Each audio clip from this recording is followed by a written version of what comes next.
गुरु प्यारी साध संगत जी, आप जी सारे इत्थों का इतिहास श्रवण कर लो जी। वाहिगुरु जी का खालसा, वाहिगुरु जी की फतेह।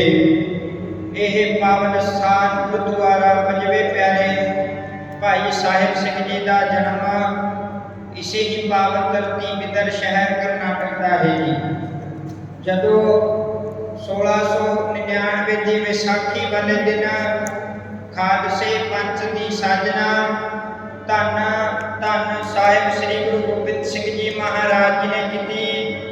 वो पंजवे प्यारे भाई साहिब सिंह जी, पिता गुरु नारायण जी, माता अनुपमा जी इथों श्री अनंदपुर तखत श्री केसगढ़ साहिब जाके 50 प्यारिया की चौन समय गुरु महाराज जी अगे अपना शीश भेंट किया ਅਤੇ ਅੰਮ੍ਰਿਤ ਦੀ ਦਾਤ ਪ੍ਰਾਪਤ ਕੀਤੀ ਜੀ। ਚਮਕੌਰ ਸਾਹਿਬ ਦੇ ਗੜੀ ਵਿੱਚ ਜੰਗ ਲੜਦੇ ਹੋਏ ਸ਼ਹੀਦੀ ਪ੍ਰਾਪਤ ਕੀਤੀ। ਆਪੇ ਆਪਣੀ ਕਿਰਤ ਕਮਾਈ ਦਾ ਕੁਲੀਸਾ ਪਾ ਕੇ ਗੁਰੂ ਘਰ ਦੀਆਂ ਖੁਸ਼ੀਆਂ ਪ੍ਰਾਪਤ ਕਰੋ ਜੀ।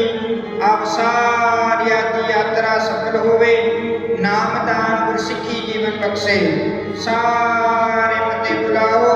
ਵਾਹਿਗੁਰੂ ਜੀ ਕਾ ਖਾਲਸਾ, ਵਾਹਿਗੁਰੂ ਜੀ ਕੀ ਫਤਿਹ।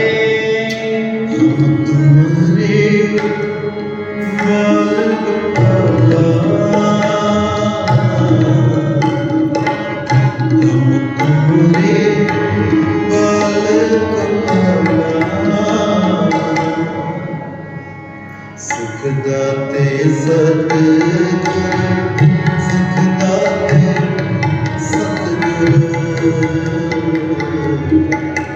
नानक ते सुख दाते सतगुरु, नानक ते सुख दाते सतगुरु।